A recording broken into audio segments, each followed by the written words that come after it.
Good day, brothers and sisters in Christ. Welcome to our reflection for the second Sunday of Easter. Our theme is the legacy of Jesus. If you forgive the sins of any, they are forgiven you. John chapter 20, verse 23. We want something tangible from our loved ones when they die, to feel connected to them. Vince Portman sought to find something meaningful to pass on to his kids, to give them a lasting connection to the previous generation. He put considerable thought into the idea and researched what was available. His grandfather had a nice Swiss watch that he passed on after he died, but it was not working and sat in the drawer. He also received a Winchester rifle for deer hunting that his grandfather had used. But when he took it to the range, he realized that the barrel was worn out and did not shoot accurately. His mother gave him a wall clock that had been in the family for years. It was beautiful, and he remembered its pleasant chime marking every hour when he was a kid. After winding it up and hanging it on the wall, he discovered it wasn't working either. Its chiming days were over. The only things he could pass down to his kids seemed broken, non-functional, and worthless. Then he realized that the things that truly last are the values that shape the past generation. Today, we learn of the legacy that Jesus passed on to his disciples and us, his followers. He gave us the gift of mercy, expressing forgiveness and ultimately peace. The disciples of Jesus were in a poor condition after his crucifixion. Their betrayal and desertion of Jesus loomed over them like a shadow. The news from the women that Jesus was alive must have filled them with joy, yet they hid themselves, paralyzed by fear. They also felt humiliated by their actions towards him. How could they look him in the eye? Thomas might have felt it more deeply than his friends, which led him to separate from the community and miss the appearance of Jesus. His distress seemed more profound than theirs. One can imagine them blaming each other for not standing their ground and dying with him. The thought of betraying the person they loved most would have devastated them. Contrary to their expectations, Jesus surprised them when he appeared. He did not reference their past failures, their history of desertion, denial, and betrayal. He gave them the gift of peace. Peace be with you.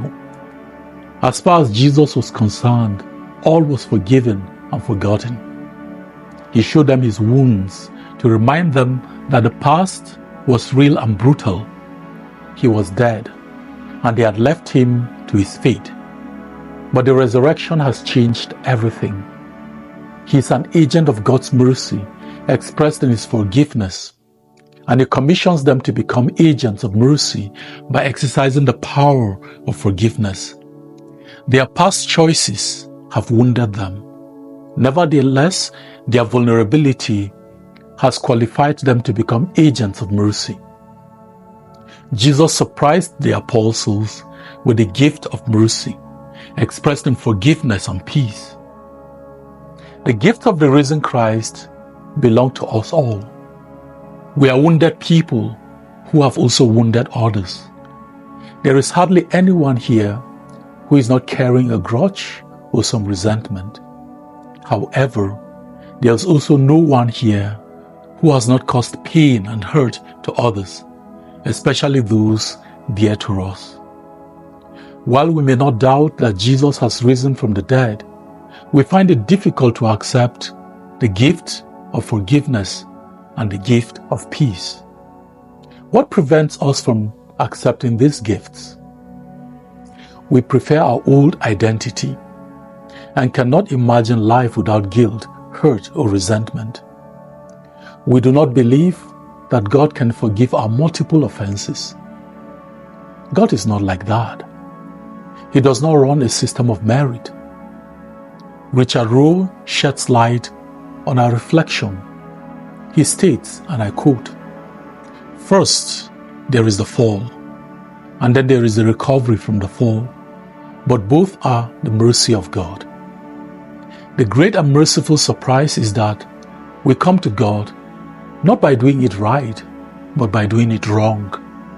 Although we have a merit badge mentality, prayer shows us that we are actually punished by any expectation of merit and reward. Experiencing radical grace is like living in another world. The only true perfection available to us is the honest acceptance of our imperfection." End of quote. God knows how vulnerable we are and our need for His grace. While He's willing to treat us with mercy, we insist He treats us according to our merits. Today we celebrate Divine Mercy Sunday. Through the experience of St. Faustina, we know that God is not outdone in mercy. He describes His mercies to Sister Faustina as inexhaustible.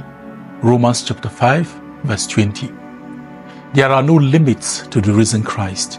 He can enter our lives like the walls of the room where the disciples were hiding and grant us the graces we need without holding us accountable for our past misdeeds. How do we make this a reality? This week I invite you to do the following. Return to the sacrament of reconciliation. Secondly, as you receive mercy from God, you are challenged to show mercy to each other.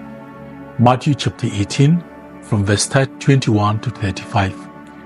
Forgiveness is the way to experience real forgiveness. And finally, let us say the prayer we struggle with daily. Jesus, I trust in you. Have a blessed week.